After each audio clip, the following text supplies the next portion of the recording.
Kumusta mga brad? Sabi nila kahit kailan hindi na mamatay ang isang alamat. Katulad na lamang po sa mga motor. Napakadami na pong motor ang tinigil na ang produksyon, pero madami pa rin tao ang naghahanap. Dito sa Pilipinas, masasabi natin karamihan sa mga motor ng mga tao, automatic. Lalo na doon sa mga nakatira sa syudad. Sa ngayon kasi hinanap talaga ng mga tao yung motorsiklong convenient. Yung tipong pipigayin mo lang, lilipad ka na.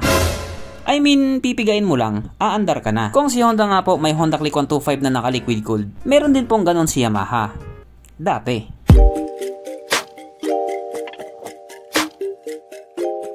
Pero syempre bago tayo magpatuloy, kung bago ka pa lamang napadpad dito sa aking walang kwentang channel, huwag ka na mag-subscribe.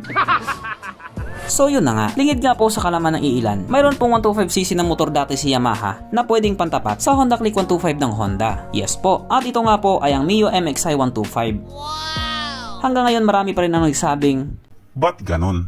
Ba't naman ganon Yamaha? Ang pangit mong kabanding. Ayon kasi sa feedback ng mga tao na may Mio MXi 125, napaka-solid daw talaga ng motor na ito. Kumbaga magkakaroon ka lang ng sakit sa ulo kung iuuntog mo. Paliwanag po kasi ng mga taong may Mio MXi 125, umabot na lang daw po ng 5 to 8 years, hindi daw po sila nagkaroon ng major problem.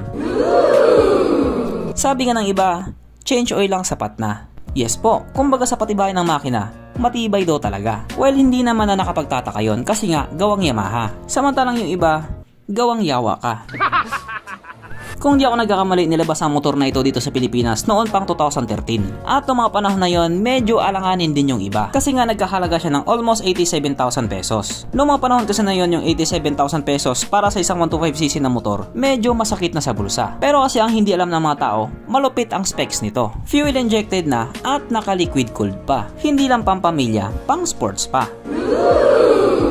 Yung Honda Click 125 version nun kasi, kung hindi ako nagkakamali, nilabas siya noong 2015 na naging malaking banta nga po para kay MXi 125. Pero syempre pag-usapan mo natin tong Mio MXi 125 kung ano nga ba ang meron sa kanya at kung gaano nga ba siya kaganda. Ito nga po ay merong 125 cubic centimeter engine displacement, 4-stroke single cylinder, single overhead cam with 2 valves, fuel injected at ito po ay naka-liquid cooled. Wow! Hindi siya panay sa Honda Click 125.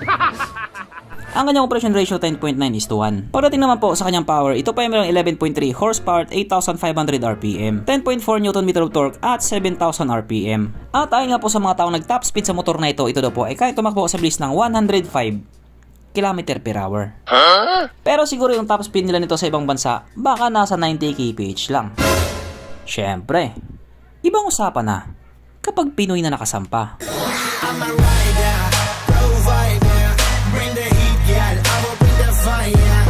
Ang kanyang tangke ay kaya makarga ng 3.8 liters fuel tank capacity na kumukonsumo naman na po ng 45 to 50 kilometers per liter. So kahit pa paano matipid siya. Ang sukat ng kanyang gulong 70/90/14 sa harap at 90/80/40 naman sa likuran. Pagdating naman po sa kanyang braking system, ito po ay naka-disc brake sa harap at drum brake pa din po sa likuran. At wala po itong ABS. Ang kanyang seat height ay mataas sa 760mm at 135mm naman ang kanyang ground clearance. At mapunta naman po tayo sa iba pa niyang mga features. So ang ilaw nga po sa motor na ito, naka-halogen pa po. At isa nga po sa mga nagustuhan talaga ng tao dito, yung disenyo ng kanyang headlight. Kasi nga napaka-pogi talaga niya. Pero hindi lang din naman headlight niya kasi overall napaka-pogi talaga niya. Ang kanyang gauge panel naka-analog. Pagdating naman po sa safety features, meron po itong side stand kill switch. Just in case na hindi mo naiangat yung side stand mo, hindi aandar yung motor mo. At isa pa, meron din po itong park lever assist para kapag pumarada ka naman sa palusong na kalsada, hindi bubulusok yung motor mo.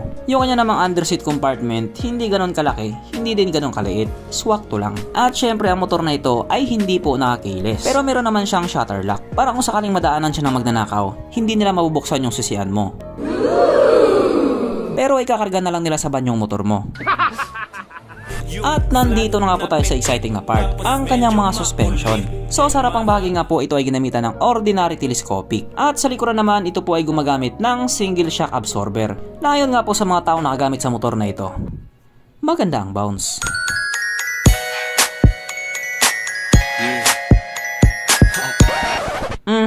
Panigurado, wala na namang nalungkot. At dahil wala nga po nalungkot, alamin na po natin kung present nga ba sa motor na ito yung tatlong pinaka-importanting features. So una na nga po dito ang kanyang lagay ng stallion. At good news mga brad, meron siyang ganon. Meron siyang lagayan ng stallion. Pangalawa, meron din po siyang sabitan ng andox. At oras na nga po para sa ating Red Horse check. Ang pinaka-importanting feature sa isang motor. At ayon nga po sa aking masusing pag-aanalisa, ang motor na ito ay kayang magkarga ng 2 kahong Red Horse.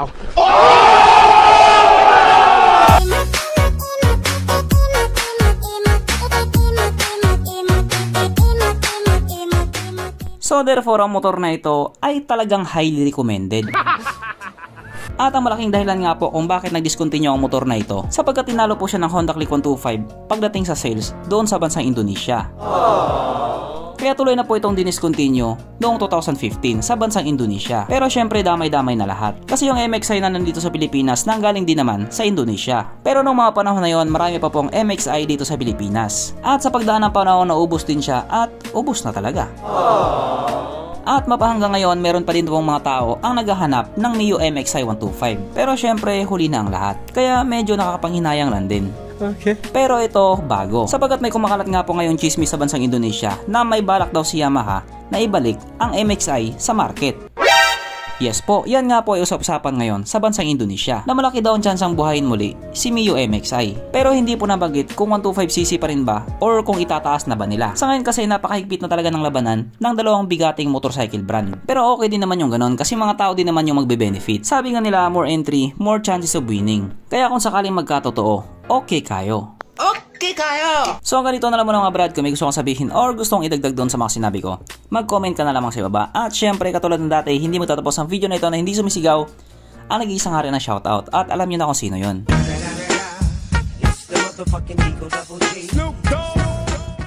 So shout nga pala kay Mr. Tadhana. Shout kay Jingle About. Shout kay Brian Malait. Shout kay Wilbert Tahodar at pati na rin kay Erika May Burton. Shoutout kay Sadboy. Shoutout kay Max. Shoutout kay Raymond Gonzalez at pati na rin kay Michelle at Cassie. Shoutout kay Cathy Crisostomo. Shoutout kay Arian Aral. Shoutout sa Celac Security Agency. Shoutout kay Jmar Chiquito. Shoutout kay Nmax. Shoutout kay Just. Shoutout kay Daily Vibes. Shoutout kay Richie. Shoutout kay Mark Francisco. Shoutout kay Jim Coloma Ponce. Shoutout kay Dave Cadosale. Shoutout kay Brad TV at pati na rin sa kanyang asawang si Angelica at sa Matugas family. Shoutout kay Noel Alba. Shoutout kay Kelvin Gladys. Shoutout kay Delro Balduno. Shoutout kay Bon Ryan Torres. Shoutout kay Danny Villas. Shoutout kay Mark Allen Arcano. Shoutout kay Amit Vlog. Shoutout kay Raiko. Shoutout kay Wild Spot. Shoutout kay Oshur Bulokyor. Shoutout kay Lavit 142. Shoutout kay Rafi M. Shoutout kay August Janry Diaz. Shoutout kay Spider. Shoutout sa Concrete Finisher Group Cebu Project. Shoutout kay Emma Magatines. Shoutout kay J. Mark Alahas. Shoutout kay Emilio Tolentino at pati na rin sa kanya napakagandang asawa na si Geraldine Tolentino. Shoutout kay Teachers Motovlog. Shoutout kay Junjun Moto.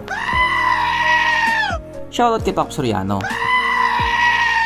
So ganito na naman ang mga brad at muli, ride safe, stay at home at stay safe at syempre, stay alive, K-bye.